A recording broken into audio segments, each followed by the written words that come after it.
Bonjour à tous, aujourd'hui je vais vous parler de Tom Sifton. Tom Sifton dont voici une photo originale qui date de 1940, comme il est inscrit à l'arrière. On y voit, je vais vous la montrer un petit peu mieux à l'écran, on y voit Tom Sifton après une course victorieuse de son pilote Luis Guanella aux 200 miles d'Auckland, une des courses les plus dangereuses des États-Unis, qui a fait pas mal de morts d'ailleurs. Tom Sifton était donc un préparateur très célèbre dont on connaît encore aujourd'hui le nom en raison des Cam Sifton qui existent toujours, la marque de Cam Sifton.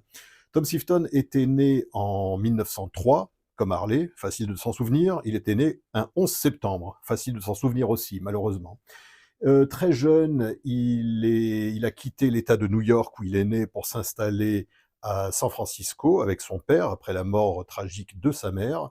Il a fait un apprentissage dans une école technique très jeune, à l'âge de 16 ans. Il a commencé d'abord par réparer des machines à écrire et ensuite il a trouvé un emploi comme mécanicien chez Dudley Perkins, qui était donc le concessionnaire Harley-Davidson de San Francisco qui avait ouvert en 1914.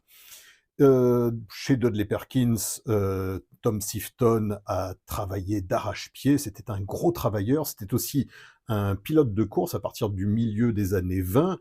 Il a gagné des championnats de hill climbing et surtout, il était un excellent préparateur en mécanique de course. En 1929, Dudley Perkins a donné sa chance à Tom Sifton en lui confiant la direction d'une plus petite concession dans un autre quartier de San Francisco. Puis en 1933, Tom Sifton a ouvert sa propre concession dans une autre ville californienne, à San José. Alors 1933, on était en pleine dépression économique. C'était l'année où il y a eu la production la plus faible d'Harley. Je crois qu'il y a eu 3703 motos fabriquées chez Harley en 1933, de mémoire, hein. Je dis peut-être des bêtises, mais j'ai le souvenir de 3703 motos fabriquées. Toujours est-il que la clientèle de Tom Sifton, heureusement pour lui, c'était les services de police et en fin d'année 1933, début 1934, les pilotes de course qui s'inscrivaient dans la toute nouvelle catégorie de course classe C. Donc pour ces pilotes, amateurs ou professionnels, il a commencé à préparer des moteurs, d'abord de WLDR 750, ensuite de WR, plus tard de KR. Donc c'était vraiment le gros spécialiste du 750 flathead. Il s'est taillé une réputation, grâce aux victoires de pilotes comme, Sam Arena, Larry Hedrick et plus tard Joe Leonard, aussi Luis Guanella qu'on voit ici sur la photo. Et il a, comment dire, il essayait de garder jalousement, ses secrets, ses petites recettes miracles de préparation. Forcément, Harley-Davidson, dont le service de course était géré par Hank Syvertson, était curieux de savoir comment faisait Tom Sifton pour préparer des moteurs plus puissants que ceux du Race Department de Milwaukee. Un jour, Dudley Perkins a contacté Tom Sifton et lui a dit: «Ah bah tiens, j'aimerais bien t'acheter un moteur de course pour un de mes pilotes».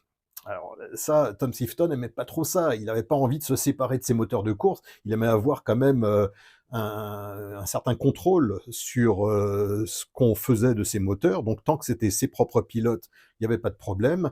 Et là, Dudley Perkins lui demande de lui vendre un moteur.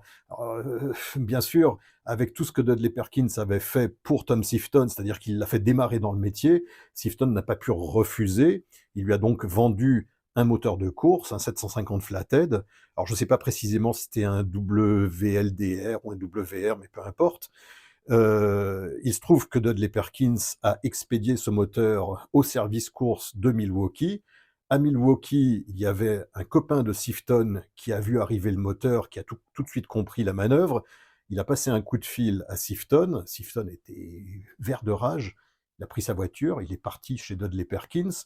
Il a inventé un stratagème en disant: Oui, tu sais, j'ai oublié de faire le traitement final pour durcir les 4 cams qui sont dans la distribution. Donc, il faut vraiment que tu me rendes le moteur ou tout au moins les 4 cams pour que je te les remplace par d'autres, parce que celles-ci vont finir par casser. J'ai pas fini le traitement. Et là, Dudley Perkins était bien obligé de lui avouer que le moteur était parti à l'usine, Tom Sifton était fou de rage. Il a coupé les ponts aussi bien avec Perkins qu'avec l'usine Harley-Davidson. Il n'y a plus jamais eu de contact. Voilà, c'était la petite histoire du jour. Allez, à bientôt. Salut.